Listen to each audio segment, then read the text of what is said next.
गुरु ब्रह्मा गुरुर्विष्णु गुरुदेव महेश्वर गुरु साक्षात् परम ब्रह्म तस्मै श्री गुरवे नमः। এই মহান শ্লোকটি হলো গুরু মহিমার সর্বোচ্চ স্তর। এখানে গুরুকে স্রষ্টা ব্রহ্মা, পালনকর্তা বিষ্ণু এবং ধ্বংসকর্তা শিবের সঙ্গে তুলনা করা হয়েছে। তিনি কেবল জ্ঞান দান করেন না, বরং সেই জ্ঞান ধারণ করেন এবং অজ্ঞানতার অন্ধকার ধ্বংস করে আত্ম উপলব্ধির দিকে পথ বাড়ান।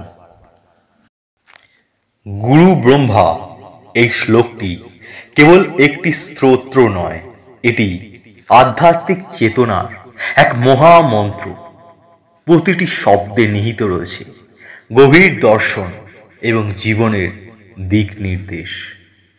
গু অর্থাৎ অন্ধকার, আর রু অর্থাৎ যিনি দূর করেন, অর্থাৎ গুরু মানে যিনি অজ্ঞানতার অন্ধকার দূর করে আলোর পথ দেখান।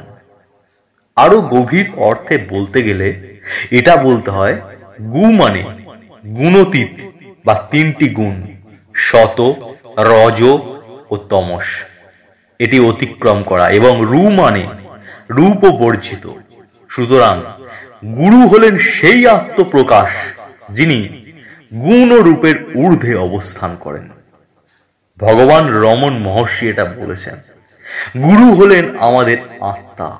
তিনি বাহ্যিক ও আভ্যন্তরীণ দুটি রূপেই কিন্তু কাজ করেন। বাহ্যিক গুরু আমাদের মনকে অন্তরের দিকে টেনে নেন, আর অন্তর্নিহিত গুরু আমাদের আত্মার গভীরে প্রবেশ করে মনের প্রশান্তি এনে দেন। তার কৃপায় আমরা এটা বুঝতে পারি যে গুরু, ঈশ্বর এবং আত্মা তিনটি আসলে এক ও অভিন্ন।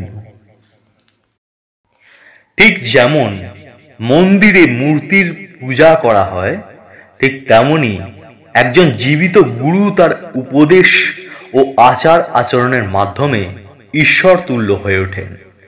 আমরা যখন গুরুকে প্রণাম করি, আমরা কেবল ব্যক্তিকে নয়, তার মাধ্যমে আসা সত্যকে প্রণাম করি।